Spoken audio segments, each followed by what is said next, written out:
Truthspresso, episode 360. In a world gone bonkers, it is not, generally speaking, unruly, but fires have been started, and where the culture is a dumpster fire, we're coming for your children, and churches have lost their way. I am really uncomfortable with the story of the crucifixion. It's time to wake up with Truthspresso. Truthspresso. Your weekly shot of truth. And now your host, Daniel Minnick.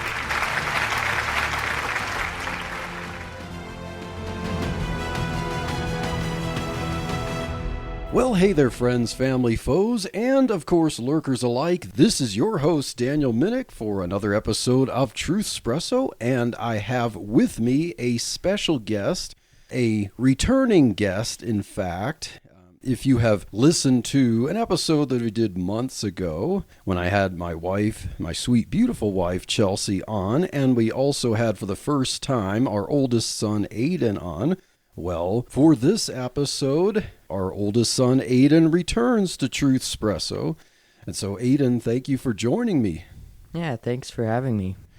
And so, Aiden, we are going to talk a little bit about Charlie Kirk. And as, of course, you, I, and pretty much everyone in the whole world who has not been living under a rock knows, Charlie Kirk, a conservative influencer who liked to talk on college campuses. He was a political organizer. He was shot on September 10th, Wednesday, September 10th, at a college campus in Utah. So, Aiden, do you recall anything about, like, what was it like for you when you heard the news? How did you hear about this, and how did it kind of impact you? Yeah, so I heard it from Mom. You told her over the phone, and I heard it from her, and it was pretty sad to hear that something like that would happen. Yeah, indeed. And it's interesting that up until this happened, I didn't even really know that you followed Charlie Kirk much, so it was kind of cool to find out about that. And so, like, how did you hear about Charlie Kirk, and what was it like to follow him? Did you listen to his radio show, his podcasts, or watch videos about him? So yeah, I like to watch different videos and listen to different podcasts, like on YouTube, and I found, like, just randomly one of his videos popped up, and I clicked on it, and I looked at it, and I was like, this guy sounds pretty cool. I like listening to debate kind of things, and it was an interesting viewpoint. It was one of his college is a scam debates. Yes. And then after that, I found, as you know, on YouTube, the algorithm, it'll have more of what you watch pop up. And so I just kept having him pop up over and over again. And then I found out that he was a Christian, and that was really cool. And so I started listening to him more, especially more recently. That's pretty cool. And so I kind of found out about Charlie Kirk, I think back in 2021. So this was kind of during it wasn't during the lockdowns of 2020, but things were still a little bit locked down. There's like mask mandates, and then there's also the jab mandates going on. And it kind of in the fall of 2021, it just seemed like there was a lot of depression going on in the world, and I was kind of worried a little bit about, like, just what is this world going to look like? How do I prepare for disasters? And so as I was at work, I usually listen to things while I'm coding, and that kind of helps me. I know some people might think, like, doesn't that distract you from coding? Like, it doesn't do that to me. It helps me concentrate by using one part of my brain to learn things through osmosis while I'm coding. And I got a podcast catcher app, and then I was looking for what should I subscribe to I'd listen to some shows from the Daily Wire, and I'd also search the directory to find out what other things are around. And I know something mentioned Charlie Kirk, and maybe it showed up in a search. Then I figured, like, oh, I should check out this Charlie Kirk. And I didn't think he was really that big at the time. I just thought he was just a typical podcaster. And so as I was listening to him, and then eventually when he announced that, he had this American Fest and who would attend, I was like, oh, wow, he has some connections here. He has people from Fox News, Daily Wire, The Blaze, even had Trump come up, as one of the speakers, like, oh, wow, this guy's bigger than I realized. And then also found out, yes, about his debates on college campuses, so I'd watch those videos and I think, wow, like he's saying some of the things that I've wanted to say and sometimes didn't realize how to say them. And so, yeah, he put words to your mind in that way. And then I'll kind of recall a little bit how when I found out about the murder of Charlie Kirk and how it affected me a little bit, because our family was actually planning to attend an event that he would be the opening speaker the next day. And so I was getting ready at work. I put my sneakers on and I was going to go out to do my usual lunch hour walk. And right when I was putting my shoes on, then I checked my phone and I noticed a notification from the news app that I have on my phone that said that Charlie Kirk was shot. Like, what? And of course, at first I'm thinking, yeah, that's kind of scary. It's probably kind of like the way Trump was shot. So then I look at the notification to read about it, and then it has the video clip. And then so I'm like, okay, well, let me check this out. And I see the footage there, and I'm totally expecting to see it be like the Trump assassination attempt, like a shot was fired nearby, maybe it grazed him.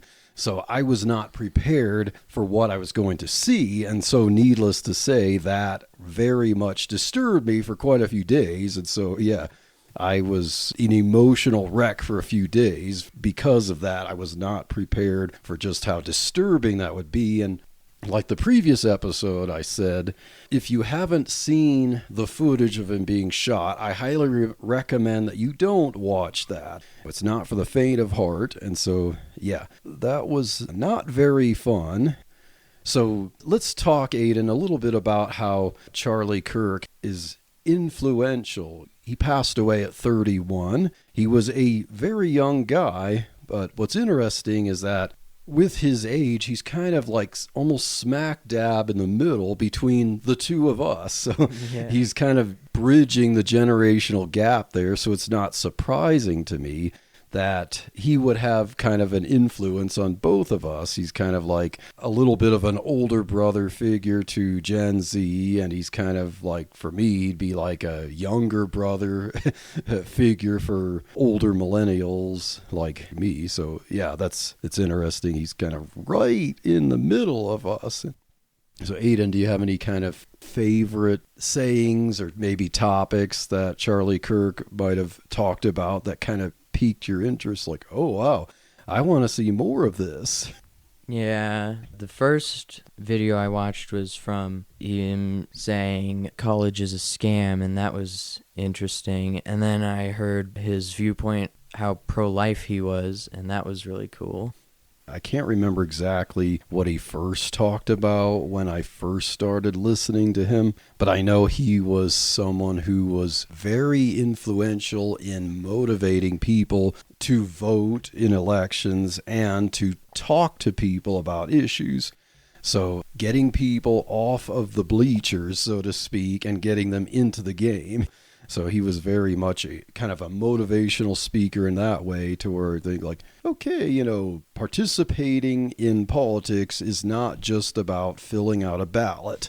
It's about making your voice heard, explaining things, and that's what he wanted to do, and that's why he engaged in dialogue. There's a lot of miscommunication, it seems, if we were to divide America into two sides, if you have what's called left and right.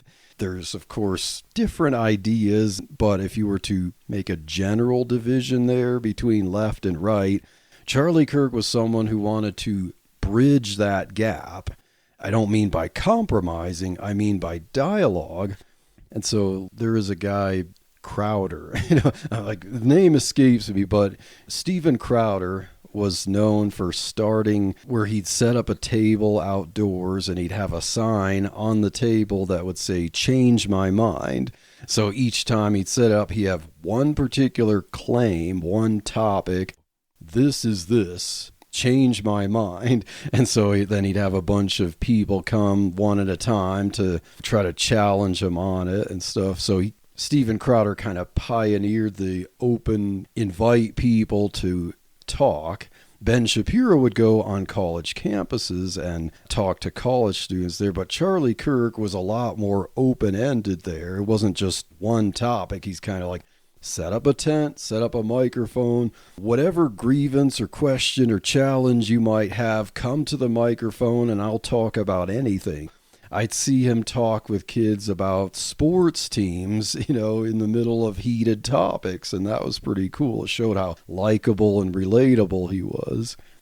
Yeah, I even saw one clip where he was talking about whether he liked pancakes or waffles better. Oh, well, I don't remember that one, so that's a good one. That goes to show that he's entertaining and likable.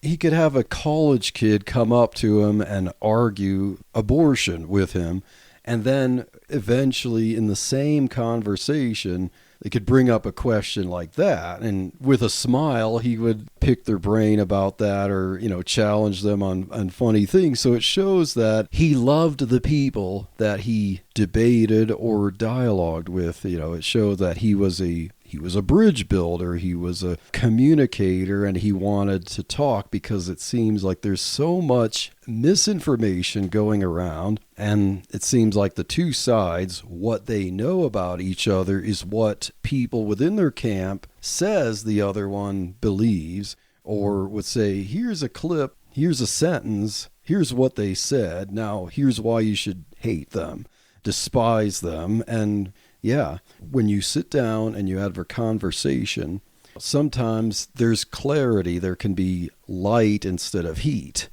And Aiden, I think that's kind of what the Bible tells us to do.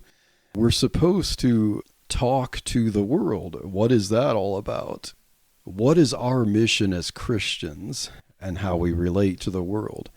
Well, Jesus did say at the end of Matthew, "Go ye into the world and preach the gospel to every creature." So he's encouraging talking to other people in the world. Oh, yes. Very good insight there. Yeah. The whole purpose of Christianity, it isn't to build kingdoms. It isn't to make ourselves comfortable and have our own little isolated sandbox. It's to reach out to the world and to preach the gospel. And how can we preach the gospel? As the Apostle Paul says in Romans chapter 10, how can they hear without a preacher? And how can they preach except they be sent? And that requires dialogue. And it isn't necessarily all just standing on a soapbox and shouting at people. There's a lot of back and forth when it comes to sharing the gospel and sharing what we believe. And I think that the Christian thing to do is what Charlie Kirk demonstrated is, even as the Apostle James said, let every man be swift to hear, slow to speak, slow to anger. We should have a listening ear as we have our message to bring. And sometimes listening to someone is the avenue by which we can then apply the message of the gospel to them. I think as parents, we assume that kids are going to just know the right way to do things. You have to train them by teaching them to do it over and over again until they actually get it. This is Yvette Hampton, host of the Schoolhouse Rocked podcast. Join us each week for a new episode as we offer encouragement and resources on biblical discipleship from popular speakers and authors, as well as parents just like you and me. Find out more at schoolhouserocked.com or listen anywhere you find your favorite podcast. It's kind of interesting how some people wanted to shut Charlie Kirk up when he's the one trying to open a dialogue. So it seems that there are some people who don't like dialogues, and I wonder, so why do you think there are some people who don't like dialogues? what's wrong with that? Why would that be a problem? Well, there are some people that have just opinions that they can't defend just by their own merit. They have to just shut up all the people that disagree with them because they just don't like what the other people are saying. So people might have an opinion, as you said, and they don't want that opinion challenged, or they're afraid maybe they might be wrong. And admittedly, sometimes it's hard to accept when you're told that you're wrong, or you're even at least indirectly proven that you might be wrong. Some people don't like that because then it might tell them, well, what is right? Maybe you don't like what's right. So you'd rather be wrong and have power over the other side rather than be right, and it challenges you to do something or to say something that you don't want to do. Yeah, so it seems like there is a darkness in this world where people, as Jesus said in John chapter 3, men love darkness rather than light because their deeds were evil, and they don't want to come to the light lest their deeds should be reproved. And I think that's a big problem. What we want to do here is to be like Charlie Kirk in bringing light to the darkness of this world.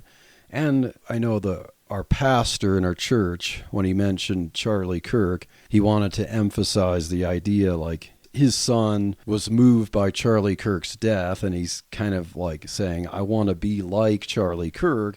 And the pastor told him, like, be yourself, because sometimes we might see someone as kind of a hero and an example, and we should have our heroes and examples in a way, but we should also recognize that we're all unique because God made each of us unique. So we can take the inspiration of people like Charlie Kirk, and we should strive to be the best we can be of ourselves. And Charlie Kirk can motivate us to talk with people, but we shouldn't try to necessarily be carbon copies of him. You think you can be inspired by Charlie Kirk, Aiden, but if you're interacting with people, you're going to be Aiden when you talk to them. You're not going to be a carbon copy of Charlie Kirk.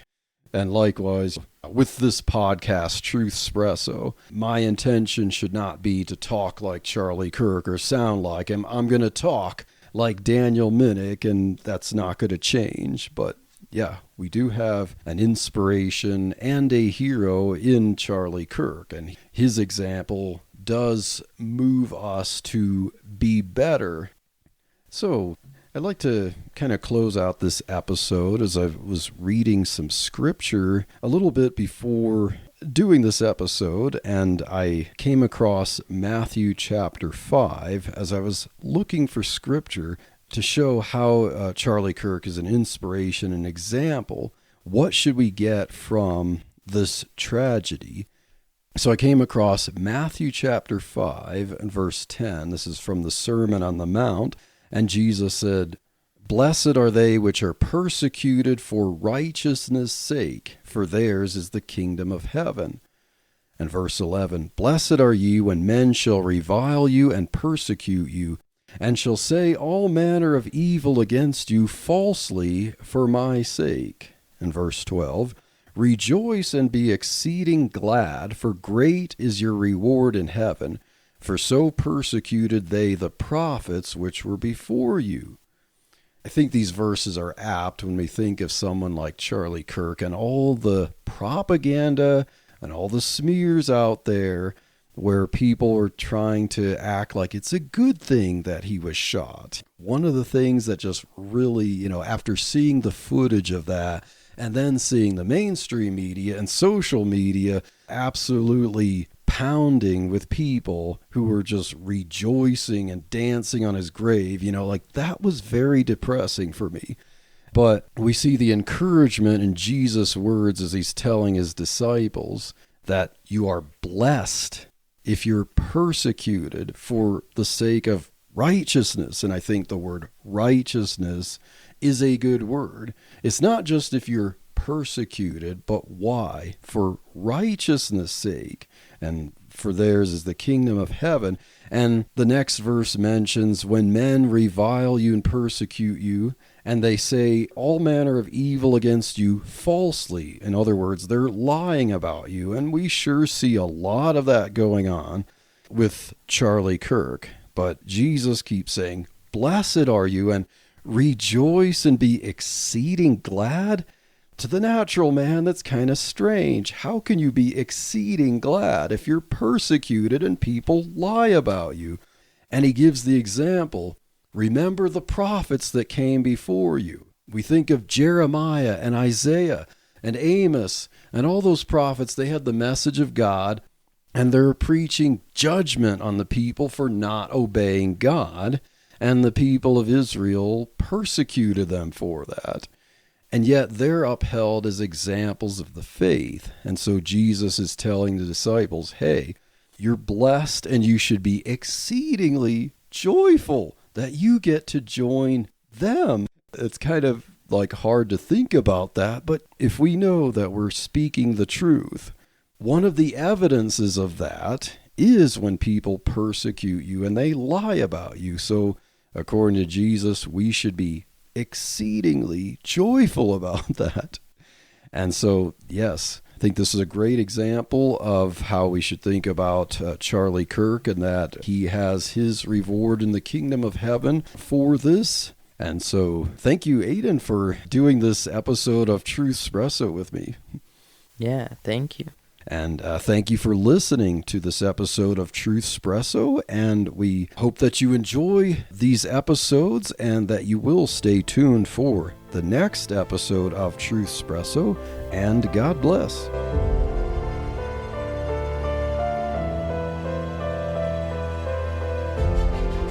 Thank you for listening to this episode of Truthspresso. Be sure to subscribe and rate it on your favorite podcast app. Truthspresso is a member of the Christian podcast community. Check out other great faith-building shows at christianpodcastcommunity.org.